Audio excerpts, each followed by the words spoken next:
आज की प्रमुख खबरों में आपका एक बार फिर स्वागत है। मैं हूं मुस्कान सिंह, आप देख रहे हैं न्याय चक्र एनसीटीवी। मैं समय हूं। कोरोना फिर आया तो क्या हम हैं तैयार? ये स्क्रिप्ट तैयार की है श्याम कुमार वर्मा जी ने। तो जैसा कि आपको पता ही होगा कि इन दिनों देश में फिर उसी बीमारी की चर्चा तेज हो गई है जिसने पूरे विश्व को अपनी चपेट में ले रखा है। लोग जब कोरोना को भूलने लगे थे तब चीन से ऐसी तस्वीरें सामने आ रही हैं जिसने भारत को झकझोर कर रख दिया है। कहा जा रहा है कि चीन अगर नहीं संभला तो अगले 20 दिनों में वहां मरने वालों का आंकड़ा कई लाख का हो सकता है। इसके बावजूद चीन कुछ समझने को तैयार नहीं दिख रहा। उसके यहाँ तो बुखार की दवाइयों तक के लाले पड़े हैं। डॉक्टरों को दूसरी जगहों से बुलाना पड़ रहा है। शमशान घाटों पर लंबी कतारें लगी हैं। आज सवाल यह है कि क्या भारत को इस तस्वीर से कुछ सबक लेने की जरूरत है या नहीं। कुछ लोग कहेंगे कि नहीं, अब भारत में नहीं आएगा, लेकिन मालूम हो कि चीन में फैले कोरोना के नए वेरिएंट V47 के 4 मरीज भारत में मिल चुके हैं। इस बीच सबसे बड़ा सवाल यह है कि क्या कोरोना वायरस के डेल्टा ओमिक्रॉन वेरिएंट के बाद भारत में कोरोना का कोई नया वेरिएंट सामने आ सकता है। अगर कोरोना की नई लहर आती है तो उसके लिए भारत कितना तैयार है। भारत में वैक्सीनेशन, ऑक्सीजन सप्लाई, अस्पतालों में Covid bed, corona surveillance, testing और हेल्पलाइन जैसी सुविधाएं किस हाल में हैं। भारत ने पहले आई कोरोना की लहरों से कुछ सबक सीखा भी है या नहीं। हालांकि भारत में कोरोना के सक्रिय मामले फिलहाल 4000 से कम हैं, लेकिन एयरपोर्ट पर रैंडम टेस्टिंग शुरू की जा चुकी है। कोरोना के बढ़ते मामलों के बीच भारत में वैक्सीनेशन प्रोग्राम पर भी चर्चा शुरू हो गई है। यह बात दूसरी है कि भारत सरकार लोगों को वैक्सीन की दोनों डोज लगाने में कामयाब रही है। वैक्सीन से हम लोग इन्फेक्शन को तो नहीं रोक पाए, लेकिन वायरस की सिवियरिटी और मोर्टेलिटी, घातक असर और मृत्यु दर को काफी कम कर पाए। भारत में करीब कोरोना के 220 करोड़ टीके लगाए जा चुके हैं, जिसमें से करीब 7 करोड़ व्यक्ति ऐसे हैं जिन्हें अभी वैक्सीन की दूसरी डोज नहीं लगी है। सरकारी आंकड़ों के मुताबिक देश में इस वक्त करीब 92% लोग ऐसे हैं जिन्हें कोरोना वैक्सीन की पहली डोज के बाद उसकी दूसरी डोज भी लग चुकी है। लेकिन वैक्सीन के मामले में कुछ राज्यों की हालत काफी खराब है। इसमें सबसे बड़ा नाम है झारखंड का।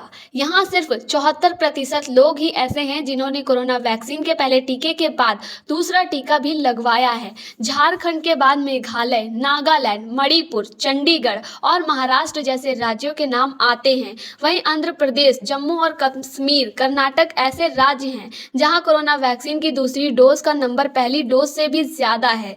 लेकिन सवाल यह है कि क्या बूस्टर डोज कोरोना के किसी नए वेरिएंट के खिलाफ असरदार साबित होगी, और भारत में लोग बूस्टर डोज क्यों नहीं लगवा रहे हैं। स्वास्थ्य मंत्रालय के मुताबिक कोरोना की पहली डोज लगवाने वाले करीब 23% लोगों ने ही अभी तक बूस्टर डोज लगवाई है। कोरोना की दूसरी लहर के दौरान अपने पति को CPR देते हुए रेणु की तस्वीर देश में ऑक्सीजन की कमी से पैदा हुए भयानक मंजर का प्रतीक बन गई थी।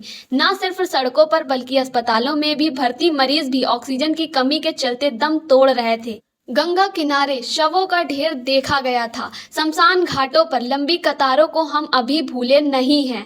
ऑक्सीजन की किल्लत से हुई मौतों का भले सरकार ने नाम नहीं लिया, लेकिन उसकी कमी को जरूर महसूस किया। यही वजह थी कि नेशनल मेडिकल कमीशन ने सभी मेडिकल कॉलेजों के लिए pressure absorption oxygen generation plant लगवाने को अनिवार्य कर दिया। इसके अलावा केंद्र सरकार ने करीब 4 लाख मेडिकल ऑक्सीजन सिलेंडर और करीब 1.5 लाख ऑक्सीजन कंसंट्रेटर्स भी खरीदे हैं। लेकिन अपने देश में पिछली बार की तरह इस बार भी कोरोना के दौरान राजनीति होती साफ दिख रही है। पिछली बार भी जब हम सब कोरोना की दूसरी लहर की चपेट में थे तो देश की सबसे बड़ी पार्टी के नेता पश्चिम बंगाल के चुनाव में व्यस्त थे।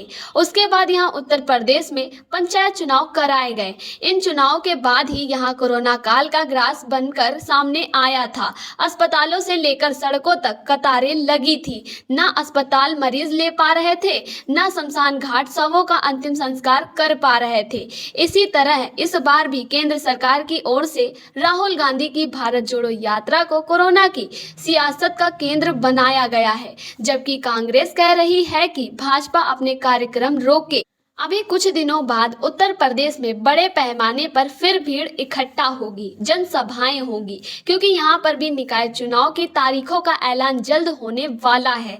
ऐसे में सरकार कोरोना ने भारत में दस्तक दी तो वह कैसे निपटेगी, यह भी यक्ष सवाल है, क्योंकि संसाधन कितने भी हों पर मरीज बढ़ने पर वह ऊंट के मुंह में जीरा ही नजर आते हैं। सरकारें कितनी भी दावा करे, पिछले बार हम सबने बर्बादी और बद इंतजामी देखी है। शायद ही कोई ऐसा होगा जिसके परिजनों में कोई ना कोई कोरोना की भेंट ना चढ़ा हो। तमाम सारे अस्पताल ऐसे हैं जहां वेंटिलेटर तो खरीदे गए हैं, लेकिन उनको चलाने वाला कोई नहीं है। इस बार उत्तर प्रदेश के स्वास्थ्य मंत्री के सामने बड़ी चुनौती है। पिछली बार वह चिट्ठी लिख रहे थे, इस बार खुद विभाग उनके पास है।